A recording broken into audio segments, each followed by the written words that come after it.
هوب هوب هوب، ايه يا مرة منك ليها يعني؟ هو اللي لو صاحبك باعك مش عارف ايه، هات له ابن خالك، ايه الكلام الغريب ده والبذيء ده يعني اقسم بالله العظيم ثلاثة انتوا ايه تستاهلوا جايزة استثنائية وتقسموها على بعض، يعني تاخد واحدة تاخد استثنائية والتانية تاخد لبوة استثنائية.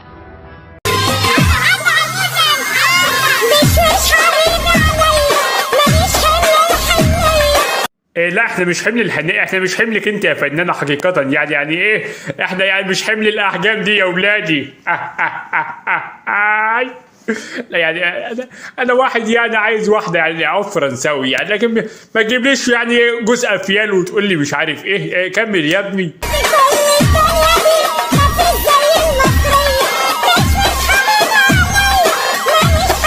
انت تاني ما تتهدي يا مرة بقى، يخرب بيت يعني يخرب بيت ابوك، يعني في ايه يا ولادي؟ انا مش عارف اقسم بالله انا مأدي الاحكام برقم 9 اللي انا لابسه ده يا ولاد.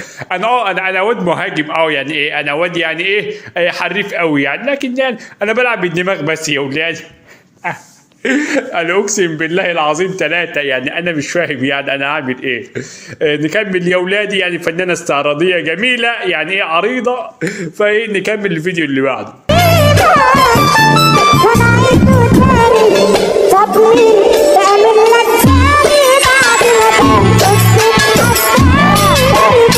جاي دلوقتي بتقلع تاني بعد ما كنت تتأحبن تاني.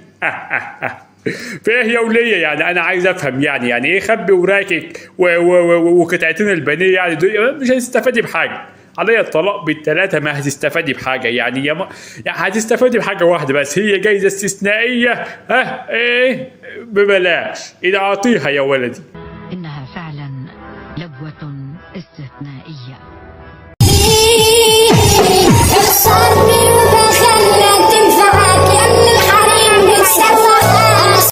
اموت انا في الفراخ البيضاء يعني، وبعدين يعني بتقول لك روح يا مره البسي بنطلون ولا اي حاجه، يعني طالعه لي يعني موريان الوشم كده يا ولاد، لا ما يصحش يعني.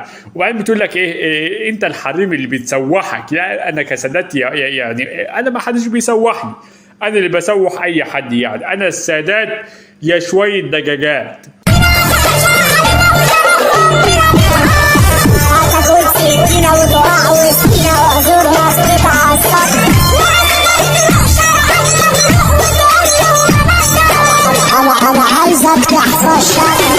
انا عاوزك تحفظ كرشي عشان نعمله حلة محشي، يعني انا ايه يا بنيه يعني يعني ايه كروش دي يعني، ولا ايه انت واكله ايه كرنب على الصبح يعني؟ وبعدين ايه وش ايه اللي نحفظه يا بنياتي يعني بالله عليك، يعني دي خلقه يعني دي خلقه يعني تتحفظ يعني، ده جيب جلخ وعكننا على الصبح يعني ما فيهاش اي حاجه.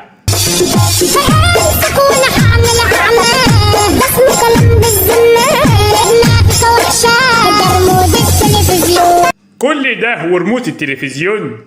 ده مش ريموت التلفزيون يا ولاد، ده ريموت ثلاجه 40 ادم، انت واخد بالك معايا يعني؟ ما شاء الله عليك يا فنانه يعني، انا ما اعرفش انت يعني لابسه البتاع ده ازاي يا ولاد، اقسم بالله بس اكيد يا ولاد لابساه باكياس شامبو يعني جايبه ايه اكياس شامبو اللي هي بجنيه الصغيره دي، او تفرغها كده على وراكها ويعني ايه على طول يعني فرغ ادهن زحلق على طول يعني. واشكركم يا ولادي، اشكركم